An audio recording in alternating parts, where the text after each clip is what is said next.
સૌ વાળા પરિવારને મારા જય શ્રી કૃષ્ણ। આજના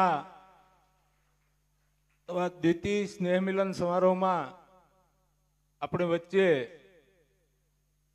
ગુજરાત સરકારના શિક્ષણ મંત્રી માનની પ્રફુલભાઈ તેમજ મંચ ઉપરના મહાનુભાવો આપ મોટી સંખ્યામાં ઉપસ્થિત વડીલો, માતાઓ, બહેનો અને બાળકો, જ્યારે આવી રીતે સુરતમાં આવીને આપણે કર્મભૂમિ બનાવી હોય અને એક જ પરિવારના માણસો એટલા એક સાથે મળતા હોય એની ખુશી કંઈક અલગ હોય છે। કારણ કે જ્યારે આપણે ગામડેથી અહીંયા આવ્યા ત્યારે તમે ગામડે હો તો આવું મોટું એટલું મોટું સ્નેહ મિલન ન કરી શકો। અહીંયા સુરતમાં જ્યારે કર્મભૂમિ બનાવી છે અને ત્યારે તમે લોકો આટલી મોટી સંખ્યામાં ઉપસ્થિત થઈ શકો છો। ખાસ કરીને મારે પ્રફુલભાઈ અહીંયા બાળકો, માતાઓ, વડીલો બેઠા છે ત્યારે મારે થોડી વાત કરવી છે।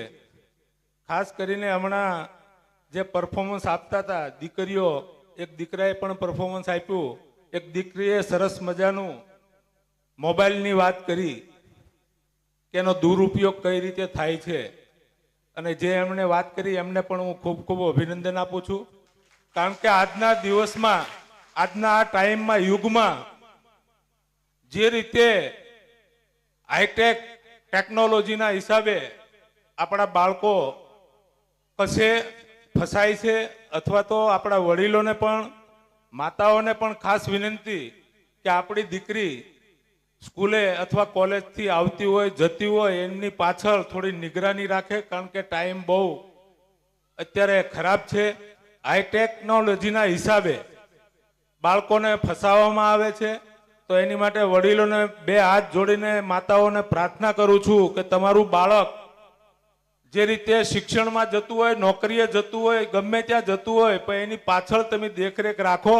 અને દીકરીઓને પણ મારી ખાસ વિનંતી છે કે એ વધારેમાં વધારે એમની માતાઓ સાથે હોય છે, તો માતાઓને પણ હું કહેવા માંગુ છું કે તમે તમારી દીકરી ઉપર વોચ રાખો।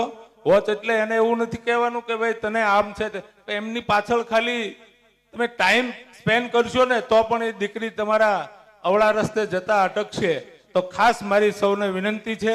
અને આવતા દિવસોમાં જે રીતે આપણું ગુજરાત ને ભારત દેશ વડાપ્રધાનની આખી સિસ્ટમના હિસાબે જે રીતે સહાયો નાની મોટી શિક્ષણની હોય, આરોગ્યની હોય, કંઈ પણ હોય, ત્યારે આપણા શિક્ષણ મંત્રી અહીંયા બેઠા છે ત્યારે ભણતરનું પણ કંઈ કામકાજ હોય તો અમને યાદ કરજો। આરોગ્યની લેવાની સેવાઓ હોય તો અહીંયા બેઠેલા સૌ મિત્રોને મારી ખાસ વિનંતી છે કે આકસ્મિક બીમારી આવે ત્યારે આપણી સરકારની સૌથી મોટી આખા ભારત દેશની યોજના છે આયુષ્માન ભારત કાર્ડ।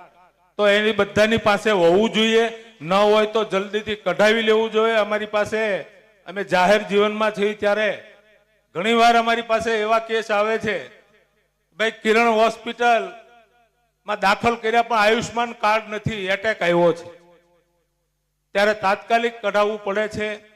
તો એની માટે સરકારની સરસ યોજના છે।